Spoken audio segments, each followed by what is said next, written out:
So, I'm about to go off to the clinic, fertility clinic, to go and give a semen sample. My name is Rhod Gilbert, stand-up comedian and potential father-to-be. Except it's not all going to plan in my family planning clinic. The sample pot is here. I suffer from a condition called shit jizz. Got some materials. Apparently, shit jizz is common amongst men, but we don't want to talk about it because we're men. It's weird. It is weird. I certainly don't want to talk about it. I feel exposed. I feel like I want to get out of here. Go home. And nor do my fellow men. You want to chat about fertility, guys? Anyone? Come on. Roll up, roll up. Free spunk chat. So I'm going to launch an awareness campaign. You know, things like Movember, Stoptober. People use months, don't they? So I just wondered, you know, we could have Spunktember. In a quest to find out how bad the problem of male infertility is. 21st century living is not good for our sperm. 21st century living isn't good for us. Doesn't seem to be. No. And crucially, why we're not talking about it. I've never spoken about having no sperm to a bunch of guys. Never. Starting in a pre-COVID world, I'll reluctantly agree to be the face of male infertility. Is this the worst day of my life? Possibly. It's one of them. It's up there. And then take to the stage for a one-off shit jizz spectacular. This documentary is going to have a poster. It's going to say low sperm count. You won't see it coming. As I stand up to infertility.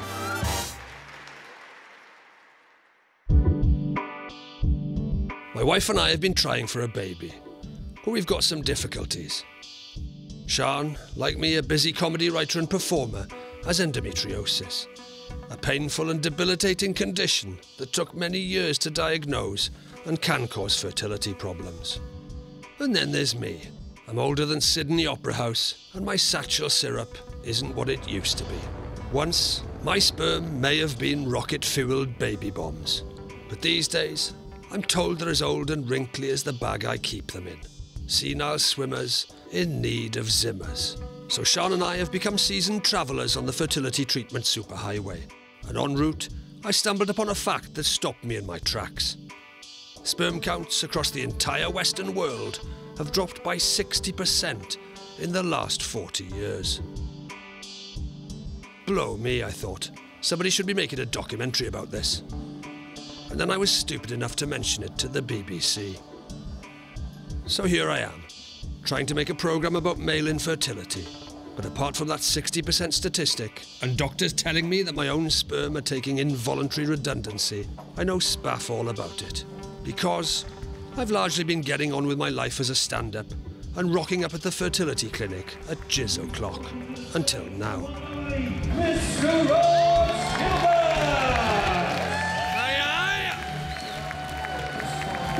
So Inspector Bonkjuice is going to take a deep dive into male infertility. And I think I found the perfect place to start, if I can summon up the balls to go there. The fertility show.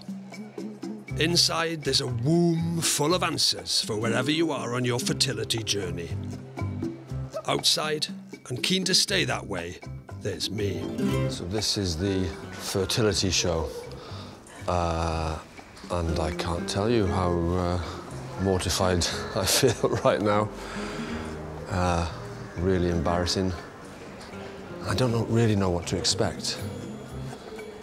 I think what I'm expecting to see in there is mainly women with blokes towing along behind, shuffling along, eyes down at the floor, pretending it's nothing to do with them and hoping that other people think it's nothing to do with them. Unfortunately, I've got to go in on my fucking own. I kind of wish that Sian, my wife, was here so I could shuffle along behind her. Oh, God. The production team have put posters around here alerting people that there's filming going on and explaining the documentary. And I hadn't seen them before I arrived. And on it, they've put that I'm doing a documentary about male infertility. And I'm so tempted to go around and just either add an FE at the front of male or just cross out male, and because that pins it on me. And that makes me just feel so embarrassed. And why am I embarrassed? Everyone here, this is what this show is. It's a fertility show. Why am I so embarrassed about it? And that, I guess, is, I suspect, because it's all tied into your feelings of how much of a man you are. But where's that come from? Somehow I've managed to, over the course of my life, culturally, socially, pick up this idea that how much of a man I am is directly proportionate to how much spunk and how lively it is. And that's pretty much it. Eyes down, legs to shuffle, enter discomfort zone. Hi, how'd you Hello. What's that? do? This is a pinch of salt. Is that going to, what do I do, rub it on? What we do is we recommend that people going around the fertility show, anything they see or hear, they take it with a pinch of salt. Ah, okay. And that's because there's people here trying to sell things. Yeah.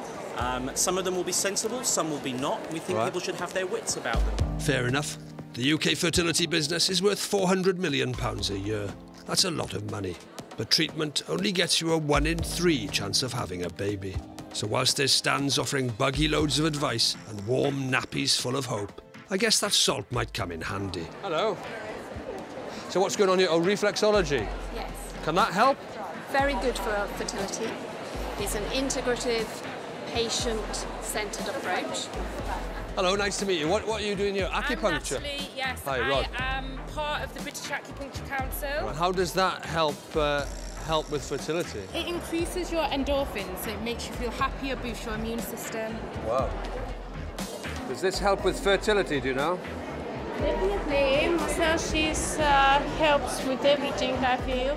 There are over 100 stands here, covering everything from doctors and gynecologists to lifestyle advisors and holistic therapists. And I'm not knocking any of it, especially not a free massage. Oh, God, feel that knot. It's the size of a rissole. But latch onto this fact, nipple. Up to this point, I haven't seen a single stand aimed at men. Hiya, can I talk to you? You may. Hi, Rhod. Sheena. Professor Sheena Lewis. And what's your area of expertise, Sheena? Male fertility.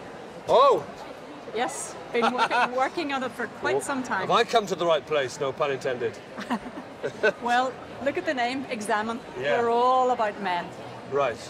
And it's the only stand here at the fertility show, which is focusing on You're joking. your good self. You're the only male fertility stand here. I do believe that's the case. Why? I think it's really because the whole of the fertility market is run by obstetricians, and obstetricians are interested in women. And also, if you think right back from the beginning of the world, childbearing has been associated with women. And we always thought, unless a man was impotent and couldn't actually produce an ejaculate, we never thought there was a problem with the quality of his So ejaculate. as long as there's something coming out in the end. Yeah, you thought it was okay. You thought, he's all right, it must be her fault. Yeah. And now we're beginning to realise that there's far more to it than that. For years I've been saying you've been emasculated, you've been neglected, you've been pushed to one side, we haven't looked after you properly, and because we can bypass the problem that men have, we haven't done any research worth talking about for the last 20 years to actually find out why people are infertile. And that's what I'm interested in as an academic. I'm interested in what's the cause of the infertility, because if we knew the cause, then we could do something to fix it, not just bypass Right, it. rewind. Give me some facts. What are the statistics about male infertility? The reason I started doing this documentary is because I read a sort of shocking figure that said there's been a drop across the Western world of 50-60% in my lifetime, last 40 years. Yeah. And that kind of blew my mind. Is it true? Is there anything in it? Is it? Well, okay, so let's answer just that question to start with. Now, what we're talking about there is a drop in sperm counts. Yeah. But the average man produces 500 million sperm per ejaculate, so that's quite a lot of sperm. Yeah. So even if it drops by 50%, it's not necessarily going to stop him being a dad. But I think what is really important is the quality of your sperm. And I think a lot of the experts are now worrying much more about that men may have the correct number of sperm, but the quality of sperm has dropped. And the decrease in sperm quality, maybe it's due to environmental toxins, maybe it's due to bad lifestyle, smoking, drinking, anabolic steroids, protein shakes in the gym, getting too fat. not having a good diet. There's so many things that we might be doing that are actually affecting our sperm quality. But one thing's for sure, 21st century living is not good for our sperm. 21st century living isn't good for us. Doesn't seem to be. No. But did I hear that right? Men have been pushed aside. Men ignored. That is some contentious shit right there. But then, have I been as involved as I might have been? I'm keen to find out more about men's place on the fertility journey. Russell Davis is now a fertility coach who uses hypnotherapy to try to help people conceive. But his own long fertility story is illuminating. First, my wife had fertility struggles. And over an 8-year journey, she got her full health back and her full cycle back, and there's no reason why we couldn't have children. But nothing was happening. And then we found out I was infertile, and over those 8 years, no one suggested I get a test. No one suggested that I could have a problem as well. I mean, you sort of glossed past that quite quickly. I don't know if you did deliberately. You kind of went, I was infertile, blah, blah, blah, blah. Yeah. Even now you sort of passed over it quite quickly. So you had, for 8 years, they did tests on your wife? Yeah. Because you two weren't having children? Yeah. For 8 years? Yeah. Before they said, hang on, maybe it's the guy. Maybe we should look at him. Well, she did have fertility struggles. There were some things wrong with her. Right. When they got those right, they thought, oh, you're good to go. And no one ever suggested I get a test. So we found out, it's disastrous. The doctor asked me whether I'd been exposed to dangerous levels of radiation. I hadn't, as far as I'm aware of. It was that bad. So they said, right, OK, let's have a look at the guy. Yeah. You. Well, it's interesting, no, they don't. They say, OK, you go straight to... ICSI was the only option for us because of my test results. There wasn't any What's further. that? Go on, tell me what that is. ICSI, we got IVF, so Yeah. it's test tube baby kind of thing. ICSI is where there's issues in the male sperm. They do some filtering of the main sperm to take the best male sperm before they put it into the Petri dish. So it's a bit more kind of manual intervention than IVF. That's called ICSI. Yeah. So they said ICSI is your only option, but there's no... I think one of the problems we got is with male fertility, there's no... I never met a guy who knows about male plumbing. It was all gynecologists. It's interesting. Over 50% of fertility cases involve male infertility, either solely or in conjunction with female infertility. That's incredible. You would never think. You would not think. Yeah. So why do I support couples going through infertility? Why is 99% of my clients are female? I asked these women, there's 4,000 women get my emails. I said, any men out there, any of your partners want a conversation, I'll give them a conversation. So the man has been through it. 3 men took me up on it.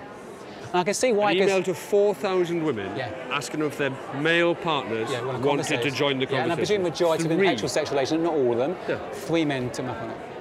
3? Yeah. But I can see why. When I was on the journey, I wouldn't have done that. I wouldn't have reached out for support. I would internalise everything. So 99% of the people who come to you are women, even though male infertility is 50% of the time it's a factor, if not the sole factor. Yeah. It's mind-blowing. Yeah.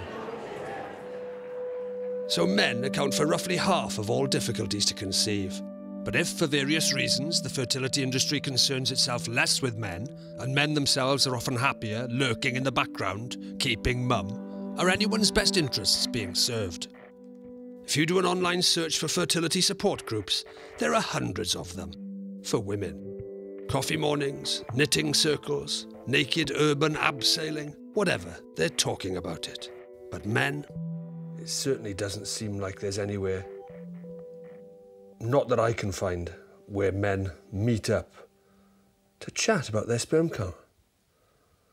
Surprising, that. I thought they'd be in every pub up and down the country. I thought there'd be little rooms upstairs and men just chatting and having a laugh about their sperm counts. But no, I don't think there are. So I'm going to put a post out.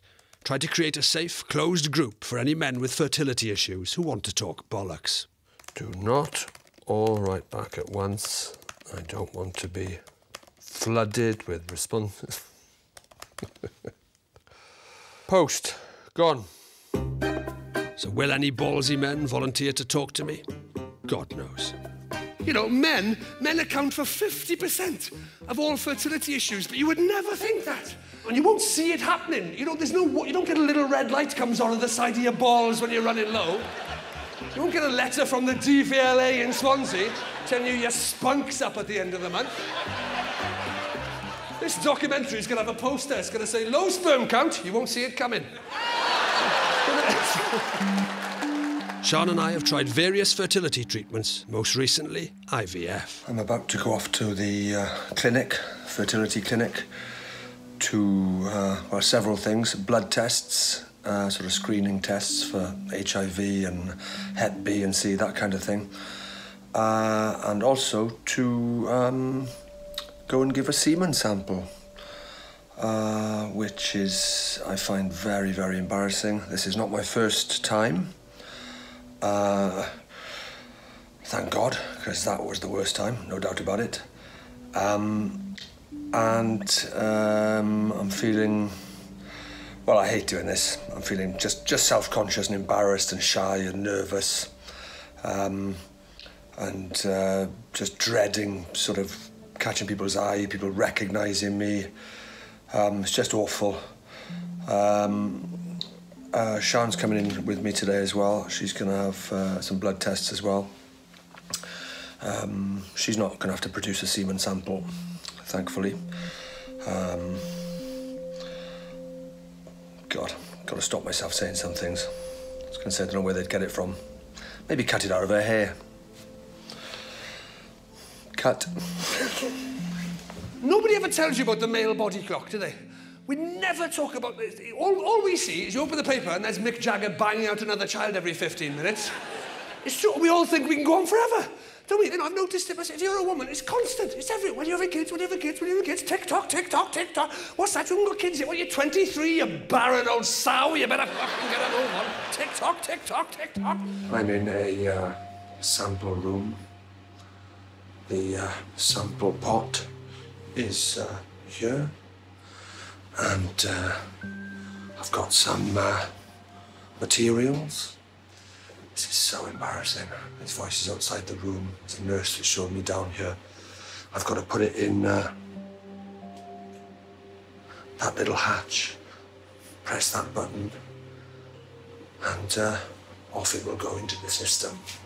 And I've done this a few times. And it is mortifying. It never gets any easier. What's that, me? Christ, no, I'm a man. Good grief, there's no male body clock. What are you talking about? A woman only has to brush past my Zimmer frame and she's up the duff. I'm going to get on with this now because I've been down here 3 minutes and I haven't done anything. And I know damn well that everybody upstairs will be timing me. There's a big clock on the wall. They've all seen me come down here with a little pot. And they're all going to see me come back out. So, if you'll excuse me a moment, I'll probably... Yeah, I'll definitely switch the video off for this bit. Yeah.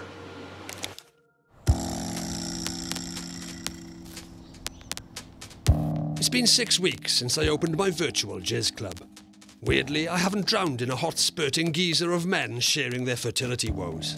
Instead, it's a disappointing dribble of interest. So I've decided to take things into my own hands and visit one of the only men I know who's spoken publicly about his infertility. I've come to Brunel University to meet poet, writer and musician Benjamin Zephaniah. And now I'm a professor here. Come into my parlour. Thank you very much. When I was a teenager, there's no way to put this, but I had girlfriends left, right and centre. You were shagging round? That's so diplomatically put. Yeah. We were just young, having fun. We get to a point where I noticed that my friends starting to have kids. And then I noticed that, like, my ex-girlfriends, as soon as they left me and they went with another guy, sometimes it's a guy I knew, but they were pregnant. The early days, I just thought I've just got lucky.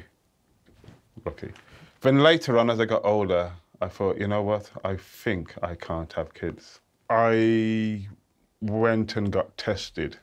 You see, I've got a condition which is called, can't pronounce it now, azoospermia, which is no sperm. So there's nothing that can be done. So you can ejaculate perfectly normally, but there's no sperm in it. Yes.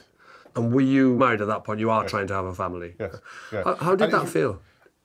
Well, it's really odd because, you know, I said earlier that, you know, I didn't care and I was just happy to have sex with people, and then suddenly I wanted a child, really wanted a child. I was obsessed with it, and that was really difficult. And I'm not very proud of this. It's a bit weird, but I used to kind of go to parks and watch men playing with their kids and just feel real envy and jealousy. Did you talk to anybody about it then? No. Nobody at all? Absolutely not. Not a single person? I do remember once I was playing football in this typical macho kind of scene. And we were in the dressing room after the game, and everybody was talking about, you know, bringing their kids to the next game and this and that. And I went, I don't have any kids. And I think I said something like, yeah, I don't think I can have kids. And they went, boy, if you're not sure, just bring your woman to me, man. Me, we just sit to your woman and all that kind of stuff. And I just thought, I don't want to go through that again. So sometimes, if there's a group of men, I thought, I don't want to hear, oh, you know, if you're shooting blanks, don't worry, I've got plenty to spare, kind of thing. It's blatantly obvious to me that men don't talk about it. We don't talk to our friends about it. We wouldn't know who to talk to about it. The whole thing's a mess. We need to talk, you know. This culture of men not talking to each other is killing us. It's killing us. We've got to learn how to express ourselves. I always argue that the most expressive point that men reach usually is when they score a goal in football or a try. Then they hug each other, and then they go into a dressing room, take off their clothes, get in a pool together. And not one of them want to talk about anything more than that sport experience or whatever it is. Yeah. And not one of them is gay. No, exactly, yeah. Not one of them are gay. Or anything, you know. I think the main thing that I take from that is best summed up by that line he used, which is this culture of not talking is killing us. Men talking, generally, we're shit at it. And that is what has got to change. Time for action. I invite all the men who've contacted my online jism joint from all four corners of the earth to meet me. To my amazement, I get a 100% positive response. And all 7 of us agree to hook up in a Cardiff pub. We've all been through various treatments, ICSI, IVF, sperm donors, and we've each got a tale to tell. How many of you are talking about this with somebody for the first time? I am kind of a little bit. I've never sat there with like a load of people and right then I got no sperm. Yeah, and you start a conversation with your mates in a pub. How do you? You know? Have you tried it? No, I don't want to try it. You don't go, right, lads, pipe for me. Right then, I got no sperm. They'd be like, I'm going. I want to be a fly on the wall when you have that conversation. I've only spoke to 2 friends about when we had a miscarriage where I was at really, really low, like, you know, wish I had to speak about it. But I've never spoken about having no sperm to a bunch of guys. Never. Anyone else not spoken about it? There is a struggle in there. You go out with your mates and you can't talk. And because if you do bring it up, they'll try and push the conversation onto sports or something. Safer ground. Yeah, safer ground. See the boxing last night. Yeah, do watch that. Well, let's talk about man stuff. Yeah, man stuff. And so it's like, well, this is man stuff. Do you think this will ever be man stuff? Probably not. Probably not. I'm hoping it will be. When I put a shout out on social media for this, I had a suspicion that there aren't any male-focused, male infertility, physical meet-up things. No. There aren't any? No. So we're the first, do you reckon? I think so. Yeah, very first, yeah. I help run the Cardiff fertility group once a month, and it's mainly the women that came to that. Maybe me and 1 or 2 other males that go. One or 2 other men. And I think it's because they're dragged as well sometimes. You know, it's not when the men don't want to talk, they're just there to support their wives. Yeah. I think that's the big thing. It's a massive blind spot. There's absolutely no conversation. Yeah. So it's really, really hard when you're the only one to even say anything. Especially when everyone's like, oh, men have it easy and men, there's a patriarchy. And you feel like a little person just saying, yeah, but what about this? What about my sperm? Yeah. They don't work properly. Have you found this the same as everything's geared towards? Oh, definitely, 100%. We tried for like first 6 months, nothing happened, and then the doctor said, keep trying. And we're like, we are, we're doing like twice a day, 3 times a day, we are. Got nothing left. But no one ever like checked me over. Last month, we had to like pay privately for some bloke to basically like just play my balls. Yeah, they're all fine. That's so... He's professional, right? I hope so. So yeah, but the NHS didn't do it. Yeah. But why in the NHS doing that in the first place? Yeah. Why are they like giving you a physics examination first, make sure there's no like any problems with your tubes and whatnot. Yeah. And then sending you off, you know. Yeah, one of the things that I found has come from people talking in the group is the amount of wrong information people have been given. Yeah. And sent down 6 months down the wrong road to be then, oh, actually, you shouldn't have done that. Everyone's pushed towards IVF rather than actually thinking it could be something else, rather than actually checking out what's going on with guys. It's like, no, you need IVF straight away. So when I first found out that there's a problem, first thought was, it's all my fault then. Well, now we know. And then later on, the inadequacy, the emasculation, that I'm less of a man, and then anger. My wife and I would argue quite a lot. There was, again, the anger. My wife would say things like, you know, she was really upset that she couldn't have children, and that cuts deep into me. My performance at work suffered. I lost my job last year. Luckily, I'm now back and working. I had a real problem with money. I'd spend money on stupid little things on eBay and Amazon, and it put us in some financial difficulties. I've had arguments, and she said stuff like, she haven't meant it, stuff like, it's your fault we can't have kids. And to hear that from your partner is probably one of the most, they can call you everything under the sun, but to be called that is probably, you know... Why is that the worst? Well, you can't give the ones you actually love what they want. The biggest thing I found really hard to sort of cope with is that you're seeing the woman you love going through what she's going through, and you feel so frustrated you can't fix everything. That's what I found. Because you're really, a man, because you're supposed to. Because we're meant to be the protectors, we're meant to be looking after. I think that's why a lot of men don't talk.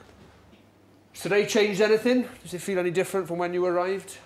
For me, it has, yeah. I come in a bit shaky, could drink my pint properly, to now, foot up. That's a sign of a comfortable man. So having a chat with the lads, it just feels so good. It feels like a weight off the shoulders, like, you know. Is it? So yeah, for me it is anyway, definitely. You'll definitely get men that aren't talking now that will talk because of this. If it gets one more man talking... I'll tell you now, Ed, if this only gets one more man talking, I'll be fucking furious. If I've done all this for one person, that is... I want more than that. Yeah, but on at least 100 of them. Yeah, but I'm saying that, Rod, because there is a lot of men, you know, that have committed suicide. A lot of it is because probably they had no one to help them or to talk. Yeah. So if it does help one person... All right, now you've put it like that. Yeah, and I think there are men out there that'll see the TV show and I think it will make them talk. Yeah. From here, I do want to go and see some kind of media company, ad agency, and see if I can start some kind of campaign. A Movember-style campaign. Because that's the power of talking about it. In a few hours, people were visibly happier and more comfortable and more confident. And that is the power of conversation, the power of talking about it. So if we could roll that out around the country and have groups everywhere and men everywhere were meeting up to talk about this, that would be huge, huge. It would be life-changing for so many men and women, for couples everywhere.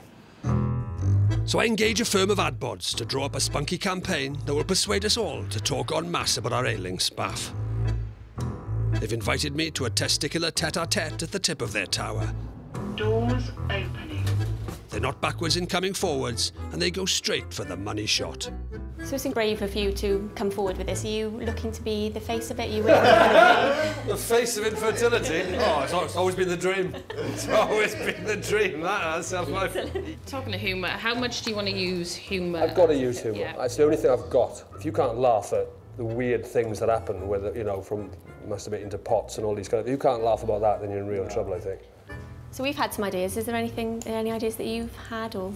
Only really childish names. Great, yeah. Oh, let's hear them. Well, I was thinking about other things that are out there to raise awareness. That, you know, things like Movember, Stoptober. People use months, don't they? So I just wondered, you know, we could have Spunktember. We could have... And I've got hundreds of these if you want. I'll write that down. Cocktober, Dickember. I think some of these we might have some trouble with the advertising standards. Well, I like the idea of Cocktober. I think that's a really good idea, but it's going to have some sort of overarching brand, I think, you know. If there was some way where you could take it round city centres like a roadshow where actually you do test men, like there's the opportunity for men to drop in. Well, I wouldn't probably do it myself. No, you could give a helping hand, perhaps. Oh, definitely. I'm all for assisted masturbation. But if there's some way where... I'm going to write that down. Is this as mad as it sounds? Some of this stuff I'm going, yeah, great idea. Is this what we're going to get? We're going to get a caravan in the middle of Cardiff where people come in and have a wank.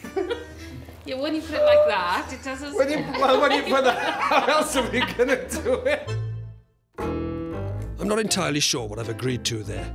I don't think I've agreed to pleasure men in a shopping centre, although admittedly that would get people talking. Right, brilliant, thanks a lot. And I've definitely not agreed to put my face on anything. But I'm heading out on tour, so I leave the ad bods to come up with something that'll set men's tongues wagging without involving my face.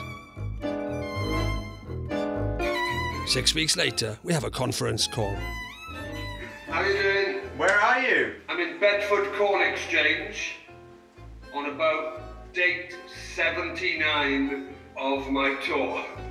First, the bad news. Anything with the word cum or kind of cock or bollocks would be likely to cause some offence and attract complaints, so we quickly struck off Community and Cocktober and those kind of ones. Makes sense, yeah. So with that said, we had to come up with a logo. Simple logos work best. You know, it has to stand out and cut through the various noise that's out there.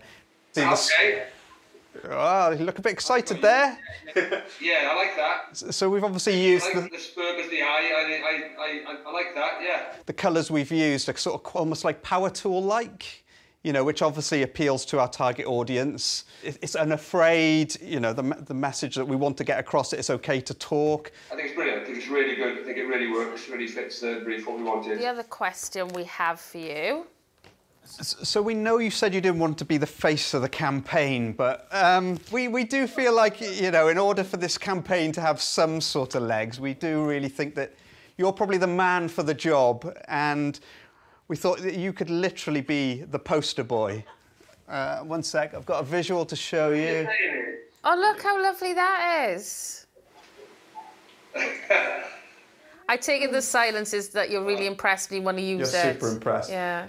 Why would you try and persuade me to be... Why does it need a face of it? You're credible as a poster boy for it because you've been through the process, and also the fact that you're willing to kind of put your face out there will hopefully encourage men to, you know, self-reflect and themselves not be ashamed or shy about talking about it. Yeah, I can see the arguments for why you think I should do this. But I think I probably need to have a bit more of a think and a chat to my wife.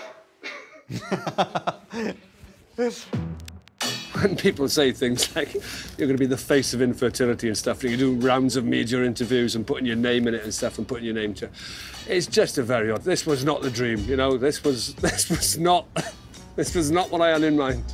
It's embarrassing. It's intensely embarrassing, isn't it? And like most men, I'm torn between not wanting to talk about it at all, completely bury my head in the sand, and another part of me that really wants to talk to somebody about it and wants to share it and knows that there'd be strength in sharing it and talking about it. And that's the fundamental thing at the heart of this documentary. I want to reduce the stigma and get people talking. To do that, I have to reduce the stigma to myself and get myself talking. So, be the face or not be the face? I need to talk to Sian. She makes all the face-based decisions in our house. Why are you doing it? I'm doing it because when we started going to a fertility clinic, Yes.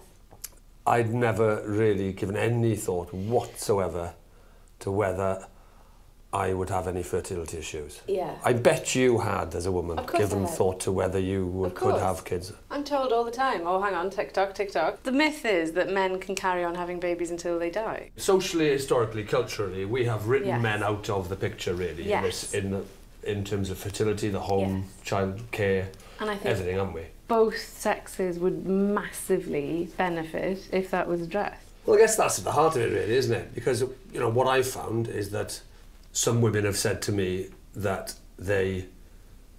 when they're having fertility issues, they're trying to conceive, they're trying to have a kid, they can't, they talk to people. They've talked to their mum, they talk to their family, they talk to friends, they talk to online groups, whatever it is. There's nowhere for men. No. And there isn't, and men do not talk about it. It's so sad.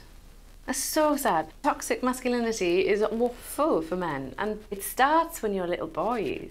It starts of course it does. When you have to go to school and you have to be a knight and the girl has to be a princess. You know, you're told from such a young age that boys are tough. You're tough, you're a saviour, and you don't open up and cry and talk about stuff. It's like boys aren't allowed to play with dolls. Why not? Dolls are babies. It means you can pick up a baby and be comfortable with having a baby. It's incredible, that. Little boys aren't taught to get in touch with that nurturing. I could be a parent, why not? This is my world as well as a girl. Why can the girls hold it and I can't because I'm seen as a sissy or something? That's horrible. It's so obvious. It's reinforced everywhere from the moment we are born. Yeah.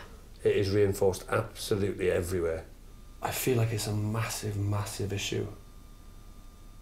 And I can't see anybody else really doing much about it. So, face of infertility. Decision made. The campaign needs a face, and let's face it, it's my face or no face. But what tone should my face go for? Captain Shit Jizz, ironic superhero, broody metrosexual man, or something cheesier? Carry on laughing, carry on spaffing. The ad bods have been hyper busy.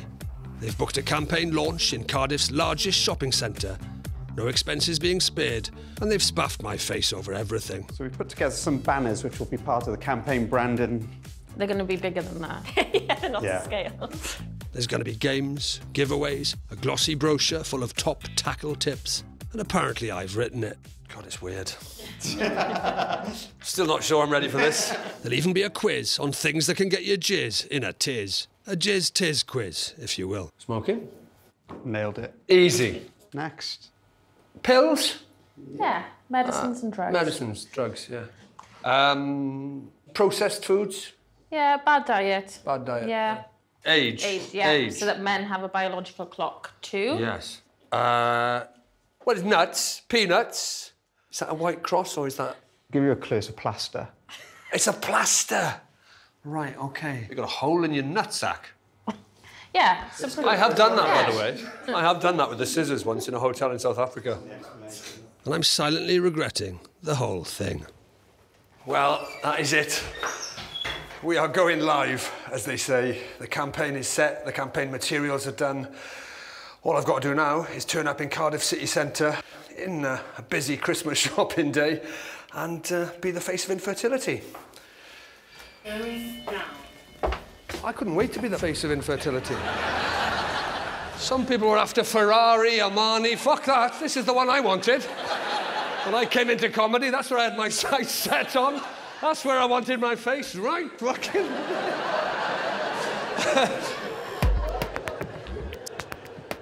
One thing that struck me about my own fertility travels, as well as those of the men I've spoken to, is that all our interactions with the medical world have been through gynecologists. Doctors who specialise in female reproductive health. But is there a male equivalent? And if there is, why have we never heard of one? I want to do a little experiment, actually. Where's my little microphone? So I'm just going to zip down this row. I'm only going to ask you one question. One yes or no answer will be absolutely fine. Let's zip down this row. Do you know what an andrologist is? No, I don't. Andrologist? Andrologist? Andrologist? No idea. Andrology? No. Andrology? No. Andrology? No. Andrology? No. Andrology? Fucked if I know. You did have a long time to think about that. I'm just going to zip down. Let's do another experiment. Do you know what a gynecologist is, sir? Yes or no? Yes. Gynecologist? Yes. Gynecologist? Yes. Gynecologist? Yes. Gynecologist? Yes. It's getting boring, isn't it? A gynecologist is a... Person looks at families.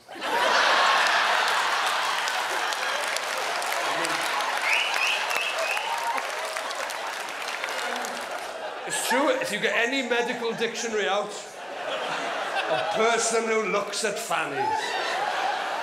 So a gynecologist, as everybody probably knows, is a female reproductive specialist. An andrologist, that not one single person has ever heard of, is a male reproductive specialist.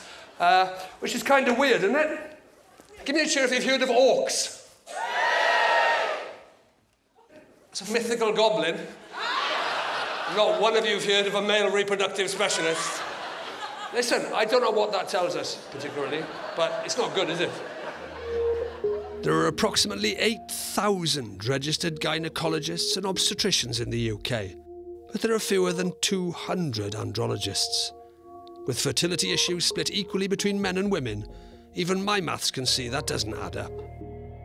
After 6 years of fertility treatment, I'm off to see my very first male fertility specialist.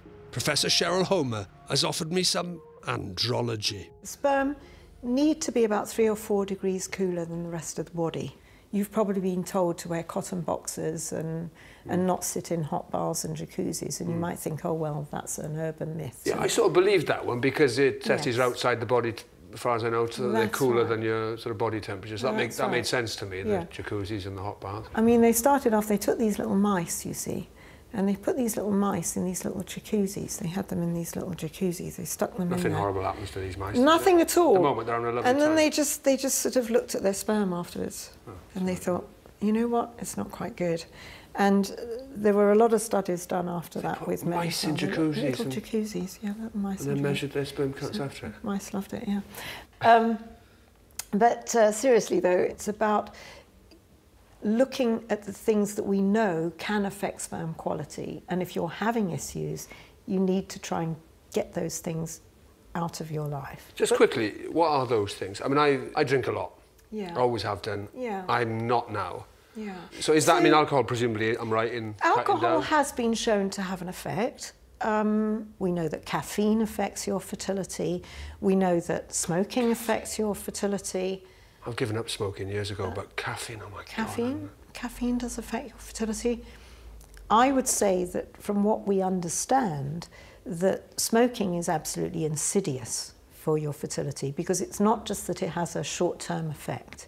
It can actually have a long-term effect on impairing your genetic structure. So it can cause mutations in the genes that can then be passed on to your child.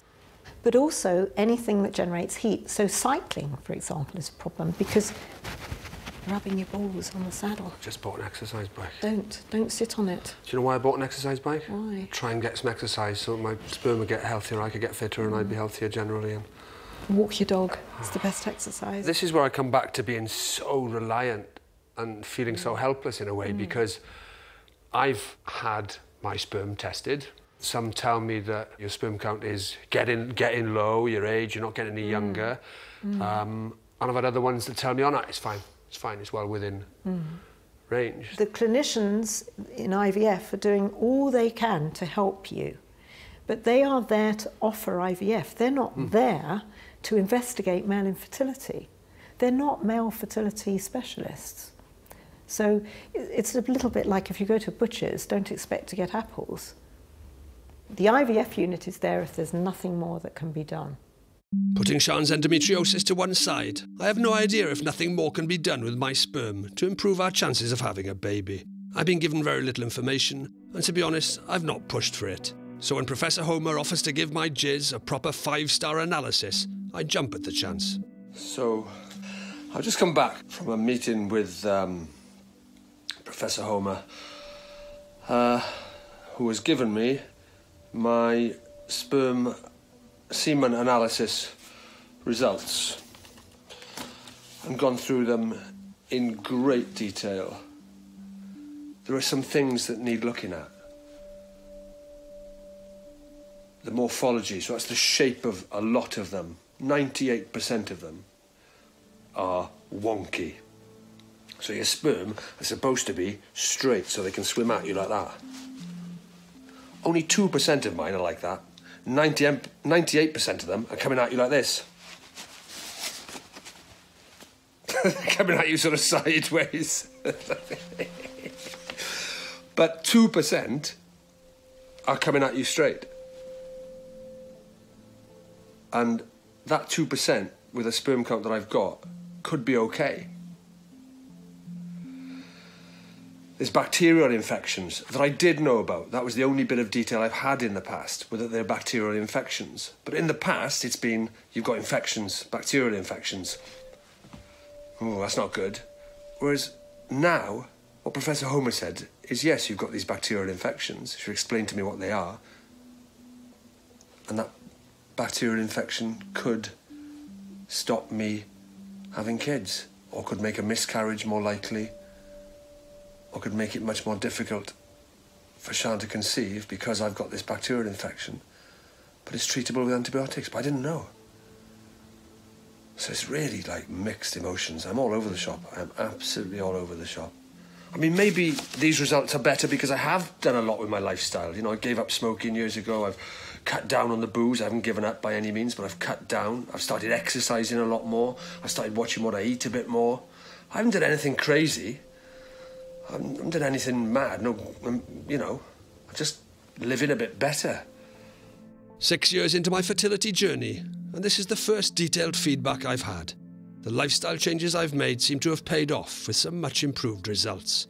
But it's taken 6 years to find out that some simple antibiotics might also have helped. What is it about that phrase, trying for kids, that makes me laugh? When you tell people you're trying for kids, the conversation goes one of two ways, I find. Either people assume you're having difficulties, or they assume the opposite, that you are having the time of your life trying. They do, because they did, you know, because lots of people do, don't they? My mates, their eyes would light up, they go, "Phew, you dirty bastards! Oh, I bet you're shagging. I bet you're having a great time, and you shagging me and the wife, we were shagging every night. Twice again the next morning, we were shagging in shops and restaurants. We were shagged in Argos in the queue. We were stopped at traffic. We shagged on a zebra crossing. We were shagging on Pelican crossings. We were shagging cyclists going across Pelican crossings." Finally, the big day has arrived. The grand launch of my Infertility campaign. It's pre-Covid Cardiff, it's the busiest shopping centre in town, and it's Christmas. And I'm really wishing I'd been left home alone. It sounds daft for a stand-up, but I sort of struggle with the tension on me sometimes. Yeah, I feel exposed. I feel like I want to get out of here and go home. But there's no escaping. The ad bods have got me surrounded and penned in. So I try cutting my way out. Ladies and gentlemen, I declare the Infertility launch open. Right, great. But that just encourages them. Please don't do that. Please don't do that. Right, let's wait for the inevitable rush of men coming to talk about fertility with TV cameras around. I imagine I'm going to be mobbed. Before the inevitable stampede, the ad sods have another cunning stunt up their Infertility T-shirts. Bastards. So we've got a bit of surprise for you, Rhod. So as part of the campaign, we want you to walk around with what we call an eye walker. Jesus Christ.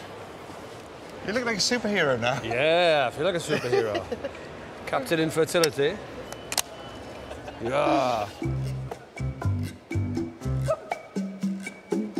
What a situation to find yourself in. Wow. I don't think I want to be the face of infertility anymore. Hello, sir. Can I give you a leaflet? Oh, here we are. I don't want to give it to him. You don't want to take it. Fine. All right. Rhod Gilbert. No, it's not me. Rob Brydon. Rob Brydon. Tum-ty-tum-ty-tum. Is this the worst day of my life? Possibly. It's one of them. It's up there. Yeah, Rob Brydon. Spread the word. Rob Brydon's in the shopping centre. Yeah, that joke sounds as desperate as I feel. So I dump the Captain Shit-Jizz costume and go hands-free. Do you want to chat about fertility, guys? Anyone? Anyone interested? Come on. Roll up, roll up. Free spunk chat. You thought about fertility, lads? Who's going to talk to me about fertility today, lads? People are desperately trying to get out of the way, aren't they? This is the problem I've got. It's a very difficult thing, because people aren't going to stop and go, oh yes, I think I'll come and talk to Rhod Gilbert or on camera or to a bunch of strangers about my fertility in a shopping centre. So far, so awful. Time for my Jizz-Tiz quiz. Infertility challenge, anyone? Starter for 10. What percentage of fertility issues are male? Why did you go for 32%? I just guess there's more awareness around maybe female fertility problems and less around men's. Why do you think you went for 32 not? Because the woman carries the baby, so I just thought it would be more likely to... Responsibility on the woman. Was that surprising to you? Yeah, it was, because I think mainly, so when I look at, you know, you see movies, TVs, it's always like the woman who's had the infertility problem, she always feels like it's her fault. You never really see it portrayed as the man's issue. True, isn't it? Yeah, it is true. 32 I went for. 32%. I went for 50. You went for 50? Yeah. Why have you gone for different things? I don't know, you wouldn't think it's like half, you wouldn't think it's like that much anyway. You think. I'm not sure. I think people forget that half of the process is the man's, you know, they're involved in it. You know, I know. Yeah, you know. I know the stuff. As predicted, the majority of answers are wrong. But at least people are talking to me. I do need to get more men involved, though. Humour seems to be the way, and given my own sperm have improved significantly with a few key lifestyle tweaks. We talk fags, booze, drugs, steroids, caffeine, cycling and punctured nutsacks. What's your underpants of choice? Just like boxer briefs. Boxer? Yeah. Loose or tight? Loose. Loose. Gotta be comfortable. But tight. Boxer briefs, but tight. Yeah. Trunks. Tight boxer, yeah. A tight boxer? Yeah. Have a look at these. We'll see which ones you'd go for, right? Anyone go for those? I'll jump on them, yeah. Anybody fancy these? Yeah. Who wants the reindeer thong? Do you have to use the reindeer? Oh yeah, you've got it, yeah. Go on, I'll have a Go on, then you have that. What have we got here? You got a choice now. Yes, go on. Do you want those? I'm going to do a test now on you. Do you reckon these are good or bad for fertility, do you reckon? These are probably really bad. Yeah, why are they bad, do you reckon? Constricting, aren't they? Constricting. What about all... You're pretty loose in these. So your balls would actually be loose and out there. Exactly. But in the wind. I think that's probably quite a good... In the wind, that's quite a good thing, keeping them cool, isn't it? If I give you some of these things, look. What have you got on yours there, look? Beer and coffee, is it? Or? Beer and coffee. Would you naturally cut down on things like that, do you think? I guess you would. It's like when you're pregnant, you don't drink, do you, as much, I guess. But... What about caffeine, though? Would you think caffeine? I think caffeine would. Yeah. What, more than booze, do you reckon? Probably, yeah, I'd say. Do you? This is definitely bad. Cigarettes, definitely bad. What about, this is quite an interesting one. So a birthday cake, so age. Do you have any thoughts about it at all? I don't know about women, obviously, it's less, less fertile when you're older, so I assume it's the same for men. Do you think it goes down a little bit? I think, yeah, it probably does go down a little bit. And so you have been here today now, and we've spoken about it a bit. Do you think it'll change your behaviour in any way? It doesn't matter if it doesn't.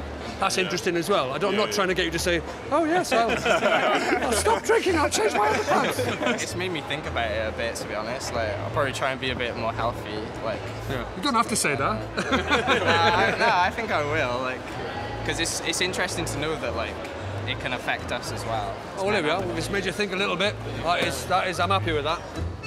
And I'm also happy with the fact that a whopping 127 people came to talk to me.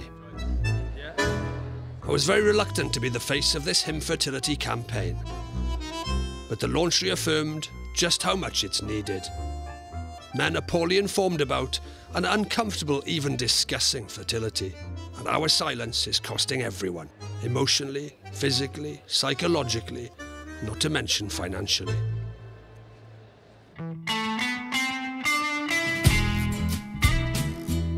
Swansea Grand, February 2020.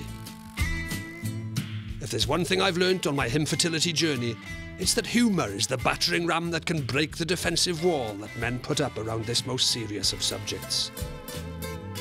Maybe one day we'll be able to talk tackle without the crutch of humour or reassuring power tool branding. But appropriately enough, it's going to be baby steps. And right now, laughter is working. So to take this campaign to the next level, I'm going to perform a one-off shit jizz stand-up special. So it's time to publicly embrace my new alter ego. Please welcome to the stage the official face of infertility. Yes! Yes! Yes! Swansea. Hello, Swansea, you well? We're filming this for a documentary about, well, it's fairly obvious. You can all see that from the top? It's about fertility. It's a packed auditorium, ready to hear jokes about my fertility futility. Infertility, do you like that as a sort of overall brand for this campaign? And these are some of my suggestions that might not make it into the documentary. Because I wanted it to be like a month, you know, like Movember. You know, or Stoptober to get people to stop smoking. You know, get people talking, get people doing a month, doing something. My first, that was my first one. Was, In the audience, there's members of my jizz club, their partners, experts, even the ad bods are here. Sfafftember, that was another one. May, but may not. That's, none of these were all rejected by the Advertising Standards Agency. Yeah, I know. June was quite tricky, right? And then I thought, do you know how to improve your sperm? I thought that was good. And then my own particular favourite, I really wish we'd gone with this. It was probably never going to happen. But I thought Jizzly was quite a good one. And appropriately for gags about sperm, it was all going swimmingly. In fact, so well, I started thinking of a infertility franchise, motivational DVDs, an ambassador role at the World Health Organization. I'd even penciled Spunktember and Cocktober in my diary. I hope you've enjoyed the show. Thanks very much to everybody who's taken part in the documentary. Thank you. Thank you. Thank you very much. Thank you. Thank you very much. Thank you very much up there. Thank you very much. Thank you very much. Thank you. Thank you. Thank you. Thank you. But mere days after the gig, the world deflates like a punctured nutsack. Good evening. The coronavirus is the biggest threat this country has faced for decades, and this country is not alone. From this evening, I must give the British people a very simple instruction. You must stay at home. Beyond the horrors directly inflicted by the virus, lockdown had a devastating effect on anyone receiving fertility treatment. The authority, which regulates fertility clinics in the UK, has said all current treatments in both NHS and private clinics must be completed by today. Literally overnight, tens of thousands of people had their treatments stopped, including Sian and I. So, it is now January 2021, and all fertility treatment is back on. So it's back on for thousands of people, including Sian and me. I've got to sort myself out. Under lockdown, I have drunk too much, eaten far too much comfort food, too many sausages, too many pies. I haven't exercised as much as I should have. I think the technical term is I've let myself go. And I need to get myself sorted out, back on track, to improve the quality of my sperm, to maximise our chances of conceiving. But it's not really about me, is it? It's not really about us, this campaign, this documentary. You know, the campaign. It's about getting men talking. And we had some momentum. The infertility campaign, we had the big launch in Cardiff, the gig in Swansea. It felt like it was getting some traction and going somewhere, and then it all just stopped and everything came crashing down. But, you know, I'm hopeful that this year, as things start to get back to normal, that I can come back to the infertility campaign and get it going again and get some momentum behind it. And who knows, watch this space. You know, maybe this time next year, every pub in the country and every sporting changing room will be full of men chatting openly and confidently and freely about their sperm counts and their fertility journeys. You know, without the taboo and the embarrassment and the stigma that currently exists. That's the hope. That's the hope. And because we have to. Men have to step forward. We have to be part of the conversation around fertility. So we'll see. But for now, this is Rhod Gilbert reporting on male fertility/infertility. Over and out.